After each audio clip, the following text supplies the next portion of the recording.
महाराष्ट्र शाही न्यूज मराठी, बातमी मागची बातमी, शोध सत्याचा। वाजलेला आहे साहेबांच्या आशीर्वादाने। साहेबांचे विचार आजही आपल्यामध्ये आहेत। इकडची उपस्थिती बघून मला कळतंय, जसं आता सगळ्यांनी सांगितलं की 5 अध्यक्ष विरुद्ध 1 अध्यक्ष अशी निवडणूक आहे। कुठेतरी हे सगळेही साहेबांच्या विचारांना सोडलेली माणसं आहेत असं आता आज जाणवायला लागलं। कारण सभासदांनी आम्हाला एक कौल दिला, त्या सभासदांनी आम्हाला सांगितलं की तुम्ही पॅनल उभं करा, आम्ही पॅनल देतो तुम्हाला। त्या सभेमध्ये अक्षरशः सभासदांनी पैसेही काढून दिले की नाही तुम्ही लढा, संस्था टिकली पाहिजे। 3-3.5 लाखासाठी 700 कोटीची पतसंस्था विकता कामा नये। तर जसं 2.5 वर्षाचा जो आलेख होता तो काय माझा एकट्याचाच नव्हता, माझ्याबरोबर सहकारी होते, कर्मचारी होते। तिथे एक असा दीपस्तंभ होता, एक मार्गदर्शक होते, माजी व्यवस्थापक शंकरजी उलवळे यांच्या मार्गदर्शनाने आम्ही ही संस्था खूप वेगळ्या मार्गाला नेत होतो। ते काय माशी शिकली, त्याच्यानंतर आम्हाला पॅनलच्या बाबतीत अनभिज्ञ ठेवलं गेलं, चर्चासत्र चालू होतं। 1 कोटी संस्थेचे वाचावे हाच माझा उद्दिष्ट कालही होता, आजही आहे, उद्याही असणार आहे। कारण की ही निवडणूक निधी जो आहे हा सभासदांच्या पैशांचा आहे, जे पतसंस्थांना प्रॉफिट होतं त्याच्यातून ही तरतूद करावी लागते।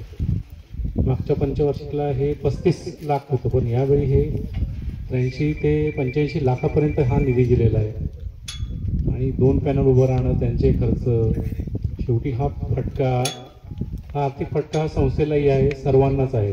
म्हणून कुठेतरी आम्ही नमती भूमिका घेतली की नाही आपण जुळवून घेऊया, आमचे काही घ्या, तुम्ही या, बसा, आपण करू। पण दुर्दैवाने 1 सीट 2 सीट अशी सुरुवात झाली। मग आम्हाला कळायला लागलं हळूहळू की नाही, संस्थेला तारणं गरजेचं आहे। तरी आम्ही शेवटपर्यंत भूमिका हीच घेतली की आपण बिनविरोधाचीच ही निवडणूक लढू, पण ते काही शक्य झालं नाही। मग शेवटी सभासदांनी ठरवल्याप्रमाणे आम्ही पॅनल उभं केलेलं आहे। आता गडाख साहेबही बोलले, अचानक बोलता बोलता एक महत्त्वाची गोष्ट बोलून गेले, त्याच्यावर मला वाटतं उमाजी काळे साहेब आहेत, शंकर उलवळे साहेब आहेत, यांनी चिंतन करावं ही एक आपली सीट बिनविरोध लागू शकते, तर कमीत कमी एका मतदारसंघाचा खर्च तरी वाचू आपण जेवढं एक यज्ञ चालवलं आहे त्याच्यात नाही 17 आपल्याला बिनविरोध करता आले।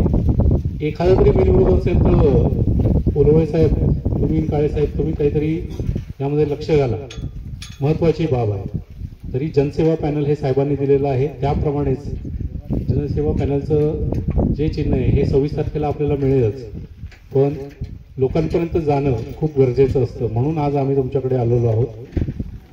गरज नाही की डॉक्टर संकेत उलवळेच पाहिजे तिथे संस्था चालवताना, जर जनसेवा पॅनल आलं तरी पुढे अध्यक्ष उपाध्यक्ष हे सभासद ठरवतील, आम्ही नाही।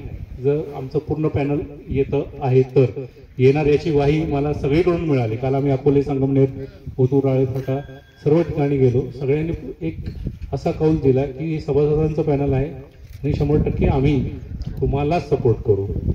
तरी माझं सर्वांना आपला अधिकचा वेळ न घेता नाश्त्याची सोय झालेली आहे, तर थोडा हा अल्पोपहार घ्यावा आणि येणाऱ्या 6 तारखेला जसं रामनवमी आहे, रामाने एखादं शिवधनुष्य मोडलं होतं, त्याप्रमाणे आपल्याला यशोमंदिर पतसंस्थे ही टिकावी यासाठी काही गोष्टी कराव्या लागतील, तरच ती रामनवमी साजरी होणार आहे। तरी माझ्या सर्व सभासदांना सहकाररत्न सहकार मंडळ श्री एस जी उलवळे साहेब, जे यशोमंदिरचे भाग्यविधाते आणि शिल्पकार आहेत, तर माझं हेच सांगणं आहे त्यांच्या जनसेवा पॅनलला तुम्ही भरभरून मतदान करा। पॅनल टू पॅनल मतदान झालं पाहिजे, प्रत्येकजण एस जी उलवळे आहे हेच समजून तुम्ही मतदान करा। आणि मी ग्वाही देतो की जे काय पुढे असेल 2.5 वर्षाचा कारभार पारदर्शक आहे, पुढचे सगळे आडाखे आहेत किंवा ज्या सगळ्या संख्या आहेत त्या तुमच्यासमोर येतीलच।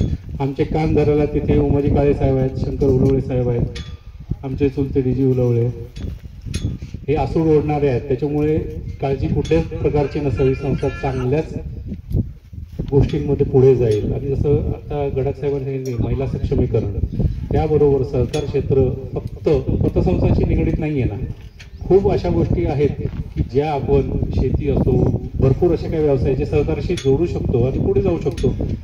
मग इकडच्या पठार भाग असो, पुण्याचा भाग असो, इकडच्या भरपूर तरुणांना एक उद्योजकाची संधी निर्माण होते.